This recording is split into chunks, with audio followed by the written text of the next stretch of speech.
Hi there, Musitrature Recaps here. Today, I've got a movie breakdown for you. It's called Return to Sender. The film kicks off with a death row inmate crafting his final letter, entrusting it to his lawyer to pass on to the sole person he's been in touch with during his last days. As he goes through the grim process of preparation, the man eventually enters the room housing the electric chair. Observers in the adjacent room watch intently as the prisoner's life is extinguished by 3 volunteers, each paid $200 for their role. Fast forward a couple of days, and Frank Nitch, a former lawyer who now makes his living by trading in the last messages and confessions of those on death row, receives the inmate's letter. After reading its contents and realizing the author is no longer among the living, Frank removes the man's photo from his wall, which features other individuals he maintains contact with. Soon, he meets with a guy named Mark at a cafe, handing over the letter from the now-deceased prisoner. Mark forks out $30,000 for the letter and discovers that Frank has been communicating with Charlotte Corey, who might soon provide her own confession. Flashback to a few years ago when Charlotte abducted a young girl. Despite receiving a hefty ransom of $100,000, she didn't return the child to her parents. Instead, she disposed of her by burying her somewhere in a forest. Mark becomes intrigued by the case and urges Frank to arrange an in-person meeting with Charlotte to obtain her confession. Recognizing that female executions are relatively rare in the United States, Mark sees the potential to earn a substantial sum, perhaps $500,000, for her admission. Later that evening, Charlotte reaches out to Frank, inviting him to visit her. However, he tactfully declines, unintentionally hurting her feelings in the process.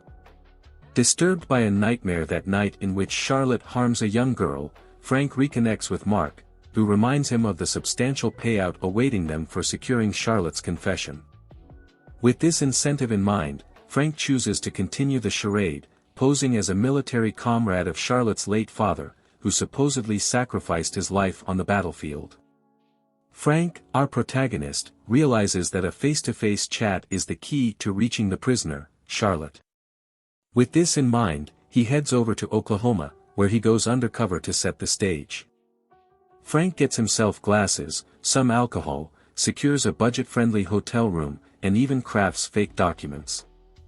The following day, Frank heads to the prison, making his way to the visiting area.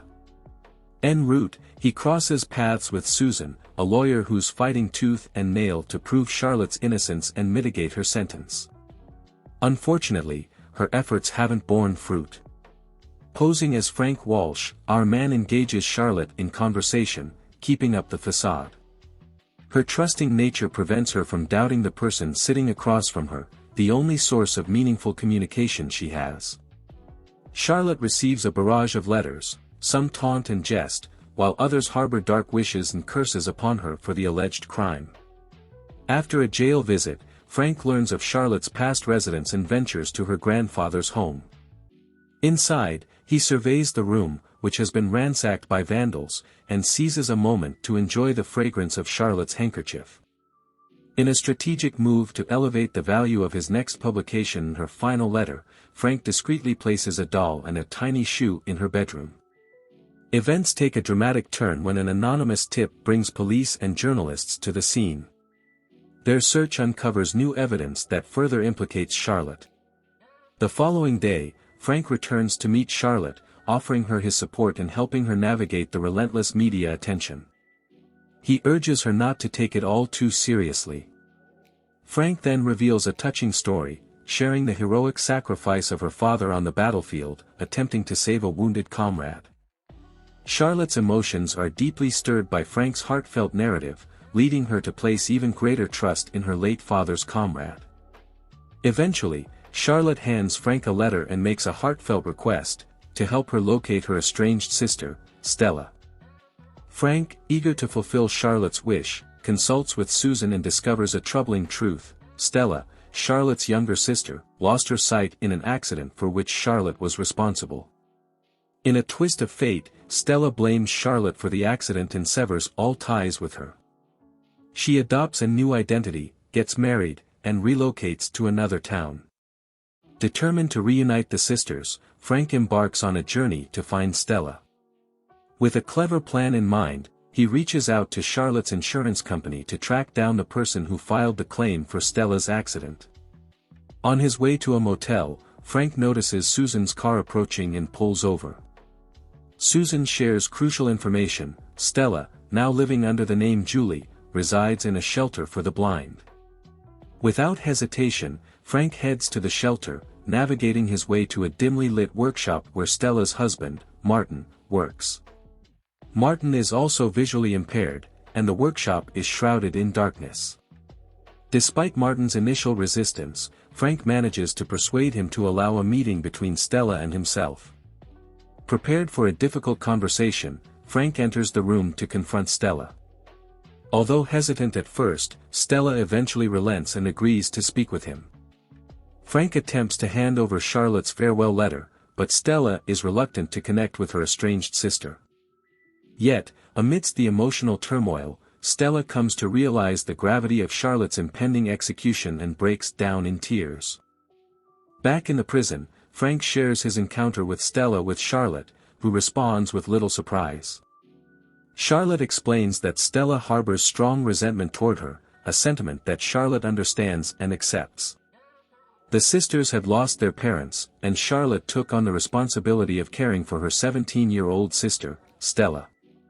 However, as time passed, Charlotte's focus shifted to her personal life. Tragedy struck one day when Charlotte was distracted while driving, resulting in a high-speed collision with a tree. This devastating accident robbed Stella of her sight and her ability to bear children. Charlotte blames herself for stealing Stella's chance at a normal family life and lasting happiness. Following the meeting with Stella, Frank's perception of Charlotte begins to waver, questioning whether she truly is a villain. In the midst of his contemplation, Mark contacts him, offering an increased fee of $600,000 for Charlotte's final letter. While en route to the motel, Frank's car breaks down, forcing him to pull over. Providentially, Susan passes by and extends a helping hand. She suggests leaving the keys under the hood and promises to arrange for a capable mechanic to address the issue. Charlotte's lawyer, Susan, firmly believes in her client's innocence, asserting that Charlotte is not capable of abducting and taking a child's life. She posits the possibility of an accomplice, protected by Charlotte's profound love and loyalty. While Frank acknowledges this hypothesis, he remains uncertain about Charlotte's culpability. In due course, Susan and Frank arrive at the home of Charlotte's parents to witness an investigative experiment involving Joe Hammond. The detectives introduce a slipper found in Charlotte's residence. Unsure if the shoe belongs to his daughter, Joe seeks assistance from his wife. The anticipated manipulation of evidence is executed, providing potential grounds for a legal stay. As the evening draws to a close, Susan drives Frank back to the motel, delivering a suitcase containing Charlotte's belongings. Surprisingly, Charlotte entrusted Frank with her possessions, leaving him deeply intrigued. During the night, Frank revisits Charlotte's letter addressed to Stella, attempting to divert his thoughts. Unexpectedly, he is ambushed by two unidentified assailants, retaliating against his support for a death sentence. In their subsequent encounter, Charlotte notices Frank's injuries and understands that she is the cause. After discovering their mutual lack of personal connections, Charlotte extends an invitation to Frank, urging him to conjure thoughts of her before sleep. This way, even in dreams, they can share moments together. Upon his return to the motel, Frank notices a police officer present, informed by Susan that he requires protection against potential attackers. While examining Charlotte's belongings, Frank stumbles upon videotapes, prompting him to watch their contents. Among the footage, he observes carefree moments of the two sisters, relishing life. In a particular clip, he spots Charlotte in the arms of a married man, Joe Hammond. This sighting deepens his skepticism regarding Charlotte's guilt. However, Mark calls him, tempting him with a promise of $800,000 for her letter. Amidst a contemplative drink, Frank immerses himself in introspection, striving to decipher whether Charlotte could have committed the crime. Meanwhile, Susan, having traveled to challenge the court's decision in another city, comes across a picture of Frank and learns about his deceptive ploy to obtain a suicide letter from Charlotte. During a subsequent encounter between Charlotte and Frank, a prison riot unexpectedly erupts. Left alone due to the guards' intervention, the couple remains aware of the surveillance cameras and uses their unmonitored moment to their advantage. Upon awakening, Frank comprehends that his recent experiences were simply a wild dream. While en route to the prison, Frank's car experiences a breakdown caused by a stretched timing belt. To his revelation, the mechanic had deceitfully used women's stockings as a makeshift fix. This prompts Frank to delve into Charlotte's case files, wherein he discovers a crucial detail. A document reveals that the same stocking found in her car was linked to the crime, even though Charlotte herself doesn't wear stockings, a contrast to her younger sister, Stella. Eager to share his findings, Frank calls Susan, but she dismisses him due to his reputation as someone who exploits prisoner confessions for financial gain. As both Frank and Susan make their way to the prison, they arrive separately, with Susan ahead of Frank. Seeing Charlotte's genuine affection for her frequent visitor, Susan hesitates to disclose the truth. Simultaneously, Charlotte implores Frank to arrange funds for her cremation, knowing that the authorities won't cover the cost. In exchange, Frank promises to fulfill her request if his efforts to overturn her punishment fail. Later that evening, Frank and Susan meet at a bar where they establish common ground. During their conversation, Susan begins to realize that Frank had manipulated evidence in Charlotte's case to increase its value for publication, leading to her growing frustration. Frank confesses his wrongdoing and discloses that Charlotte and Hammond were involved romantically. While the regional prosecutor becomes aware of this development, they're reluctant to introduce new facts into the case, deeming them inconsequential. Amidst their conversation, Frank receives a mysterious phone call, marked by background noise, before the caller abruptly hangs up. In a relentless effort to spare Charlotte's life, the couple arrives at the lawyer's residence. Susan and Frank dedicate the entire night to poring over documents, seeking any possible avenue to delay the impending sentence. Through careful examination of records and conversations, Frank reaches a crucial realization: the sisters had a brief encounter just before the crime occurred. Driven by this revelation, Frank sets out to the blind asylum in hopes of speaking with Stella once more. Despite his attempts to reach her, Stella's tragic end becomes apparent: she has taken her own life by hanging from a tree. The news greets Frank upon his arrival at the orphanage. However, his attempts to communicate with Martin, Stella's husband, are thwarted by security. Unable to make contact, Frank departs. Before leaving, a sight catches his attention: children playing with a noisy ball designed for the blind. Suddenly, Frank recalls his recent phone call with Stella, whose voice he had heard just the day before. As the day of Charlotte's impending execution draws nearer, she experiences a surge of panic, leading her to initially deny her guilt. However, she soon retracts her statement, affirming her involvement in the crime. Frank attributes this to her heightened nerves. Charlotte is unwilling to forfeit her life for a crime she didn't commit. During their meeting, Frank presses for the truth. After prolonged resistance, Charlotte ultimately divulges that she had been shielding her own sister, Stella, all along. Stella had orchestrated the abduction of Hammond's daughter, using Charlotte's car as part of her revenge scheme. In response, Frank urges Charlotte to reveal this information to others. However, Charlotte declines, convinced that her fate is sealed and no one would believe her at this point. Returning to her cell, Charlotte pens a poignant farewell letter addressed to Frank. Meanwhile, Frank retraces his steps to the lawyer's residence, revisiting the video footage in search of a crucial clue. Upon closer examination, he spots a detail that raises suspicion: Martin's seemingly impaired vision may not be as genuine as it appears. Frank unearths Martin's criminal history, discovering multiple incarcerations for various offenses. This prompts Frank to consider the possibility that Martin, despite claiming blindness, might have been capable of kidnapping for ransom.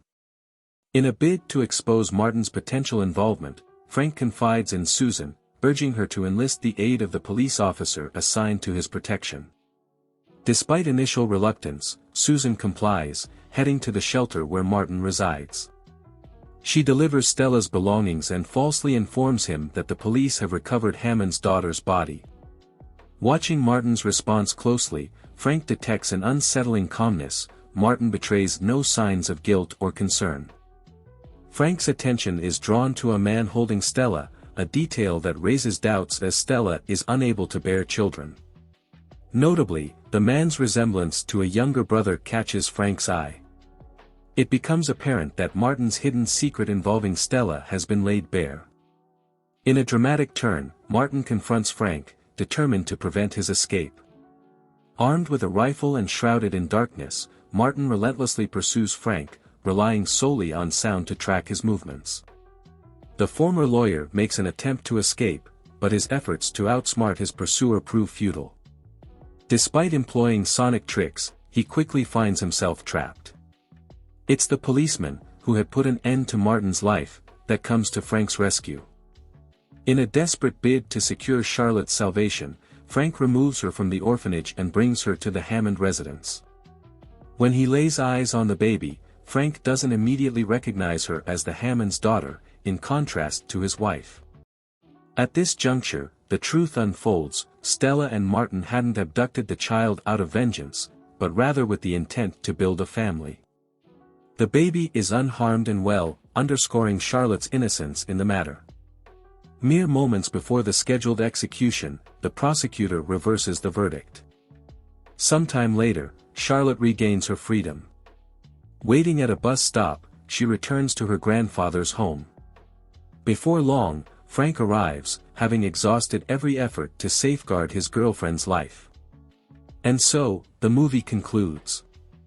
Thank you for watching.